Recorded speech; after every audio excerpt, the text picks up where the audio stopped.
Hello, ladies and gentlemen, you're all welcome to my channel. This is a platform where we publish and discuss political news in Nigeria, and we also discuss other trending stories.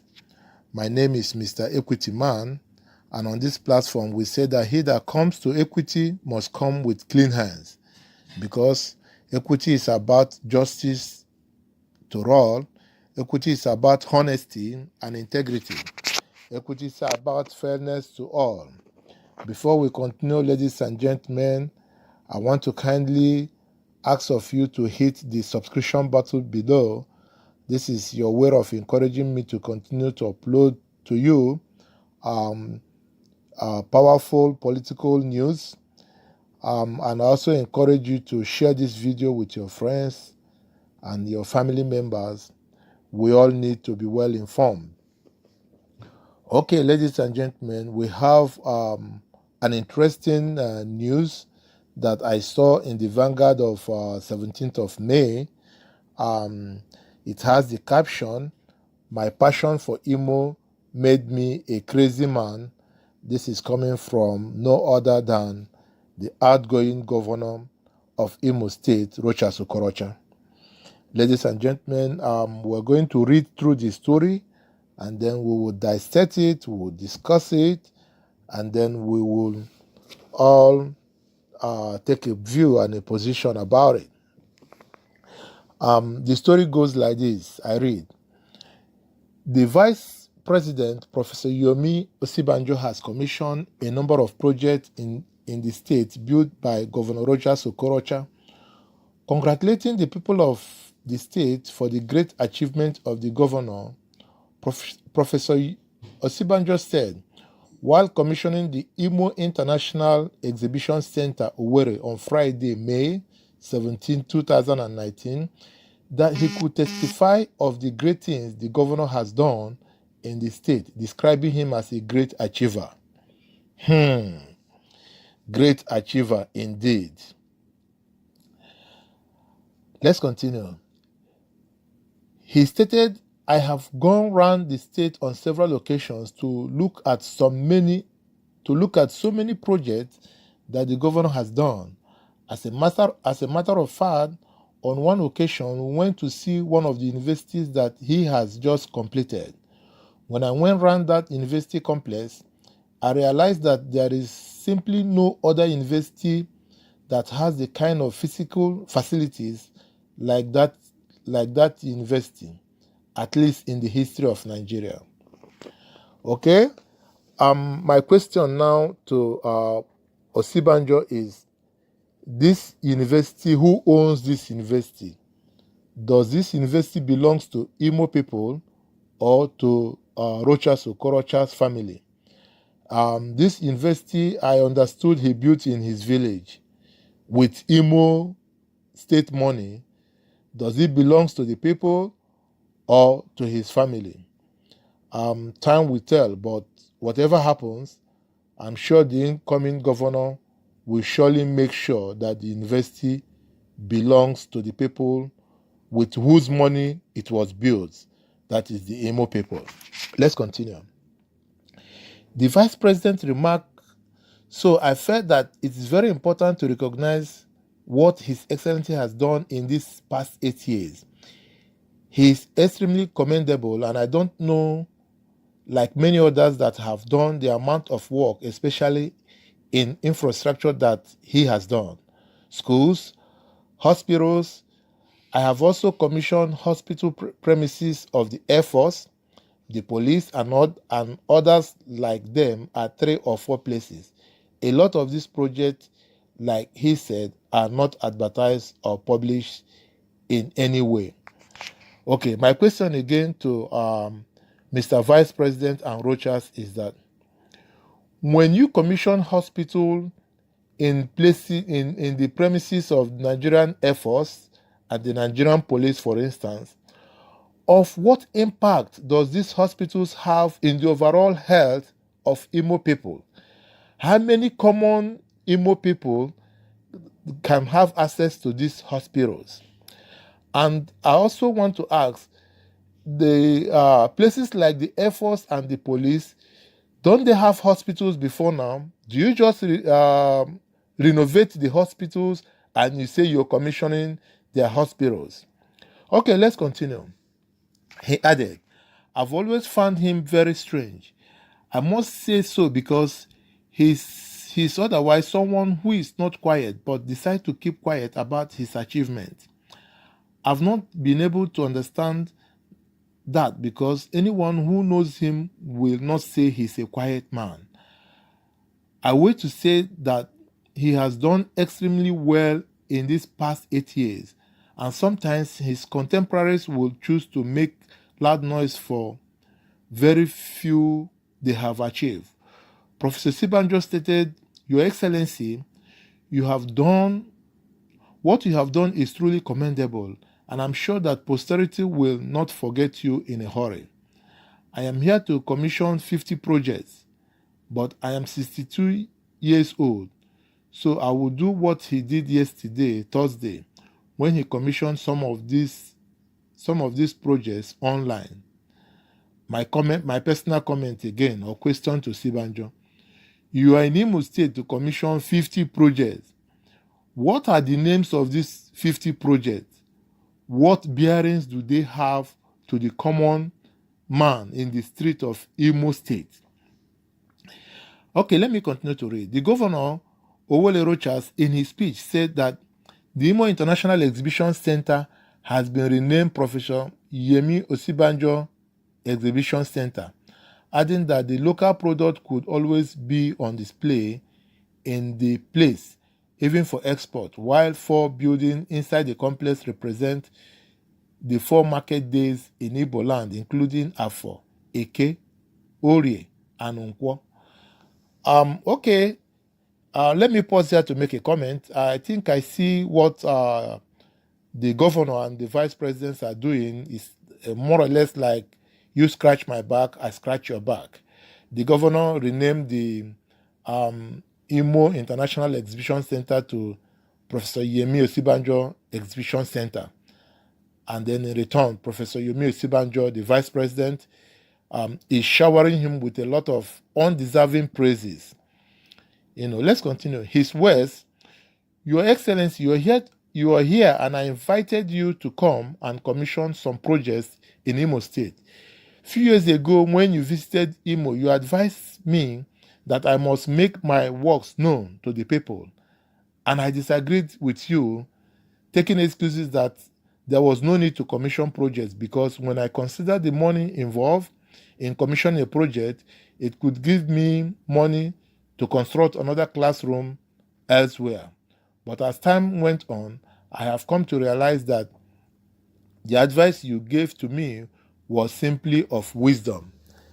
He added, Though I have taken the advice very late, that's why I'm calling you to be among the first that will commission some of these projects to actualize the advice you had given to me.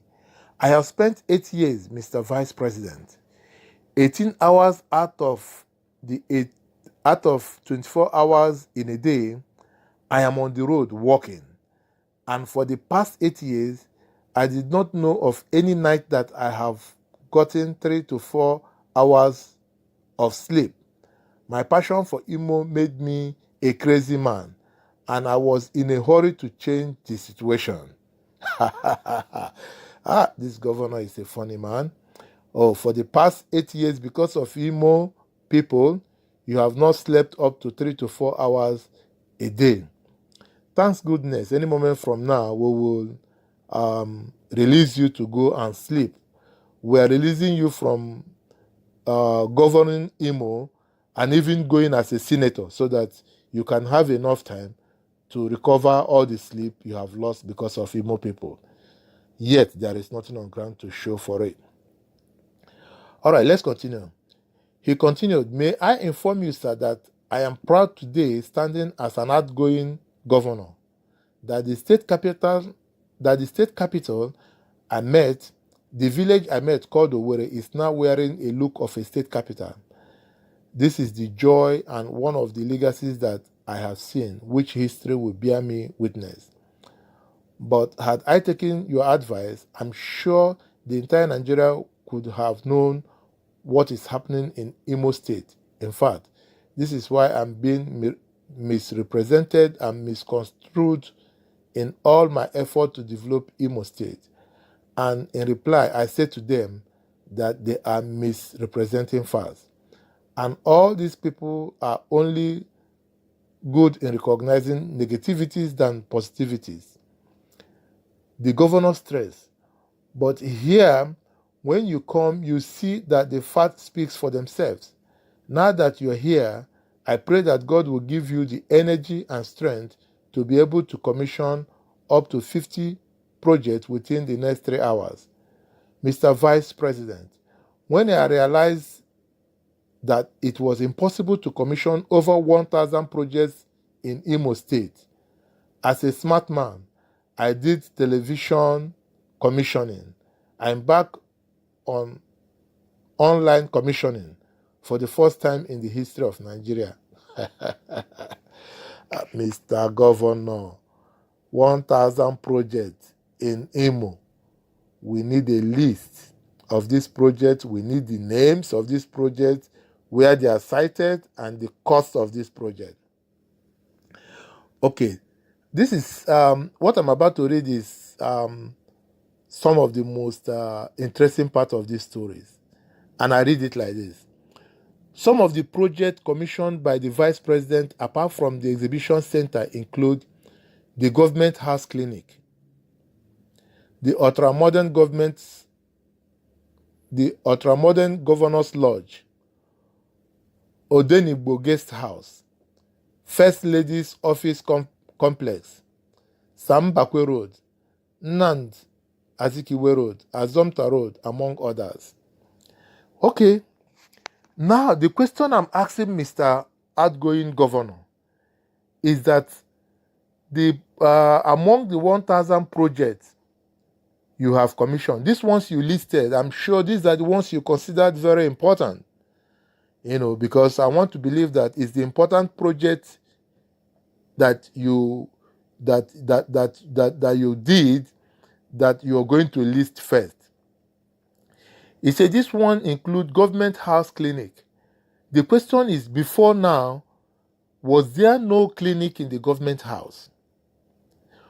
Even if there was no clinic in the government house and you built a clinic in the government house, it is something you should not even open your mouth to talk about, not to talk of commissioning it. Because as a government, you're talking of commissioning projects that have direct bearing on the citizens. How many citizens can even enter the government house just to visit? How many citizens can even come close to the fence? Now you say the ultra-modern Governor's Lodge, probably the lodge you were reconstructing for your son-in-law, thinking that both of you will continue to be there to hold more people to ransom. So all throughout your 8 years in governor, you were in a dilapidated government house, that now that you're going, you're commissioning the ultra-modern Governor's Lodge. We don't need that. What we want to see is ultra-modern government hospital for the masses. We want to see ultra-modern stadium. We want to see ultra-modern sports equipment to encourage the youth. We want to see ultra-modern industries, to employ people. Okay, let's continue. Look at another project you commissioned. First Lady's Office Complex. My God, my goodness. First Lady's Office Complex. That was the complex you were constructing for your daughter. You were thinking that you're going to hand over to your son-in-law and your daughter. So you build a first-class First Lady's Office Complex.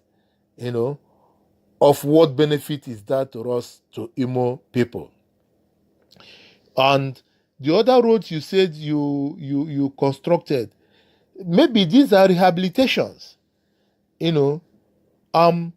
Look at the former governor of Imo State. I'm talking of Chief Sam Mbakwe. Look at some of the projects he built during his tenure. He built the Imo Airport, the Imo State University. He was the governor that, saw to rural electrification. He was under Governor Sam Bakwe regime, water projects. Tap waters were running in the villages. He opened up road networks. He was the one that brought about the master plan of the present Imo. But under your government, there is nothing to show for it. And the vice president has the audacity to come to Imo State and begin to shower you with praises. Just like you and the vice president have said that posterity will not forget you in a hurry. Time will tell. Our outgoing governor, we love you so much, and then we want you to go and get your rest. You say because of Imo, you have not slept for the past how many years. So now we are relieving you of your job, and we are also not allowing you take up a new job of serving the people in the Senate so that you can go and sleep and then take time to render account of these 1,000 projects in Imo. We need the names of these projects, the site where they are located. We need the cost of completion of this project. Nobody can go ahead anymore to take Imo people for a ride.